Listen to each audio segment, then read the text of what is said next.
The cost of policing many island towns could be going up. RCMP officers are getting a pay raise, but municipal leaders are upset about the timing of the news. As Keith Fast reports, they're worried about their own taxpayers and the way Ottawa is handling the issue.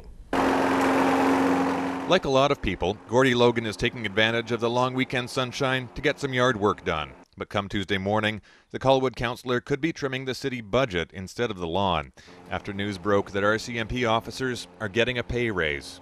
Well, we're going to have to reevaluate our budget depending on what the cost impacts are. So it could be a reduction in service elsewhere. It could be that we take from reserves to cover it for this year. It could mean a possible further tax increase. The pay raise is the first for Mounties in many years, but the news came as a surprise to mayors and councillors the RCMP polices across BC.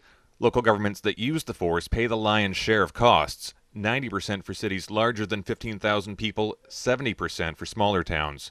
But just how much the coming pay raise will cost them is still not known. I haven't seen any budget amount, and so we're going to approve our budget within 2 weeks, and that really gives us a lot of discomfort. The decision to grant the Mounties a raise was made by the Federal Treasury Board March 30th, just over a week after BC and Ottawa signed a new agreement over RCMP services with new provisions on financial transparency and cost controls.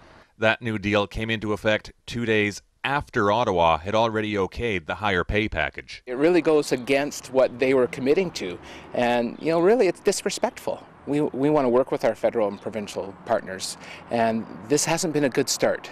BC's Justice Minister is looking for answers as well. Shirley Bond says her office was caught unaware, and she's now asking Ottawa for clarification.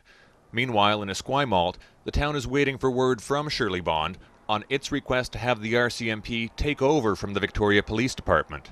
Policing costs in Esquimalt have risen dramatically over the years, and we were looking for changes in the way policing is done and the costs. But with no word on how much could be added to the contract proposal the Mounties submitted last year, this councillor says it's too early to know if the town might have a change of heart. We have no idea whether that would affect us a little bit, a lot, or not at all.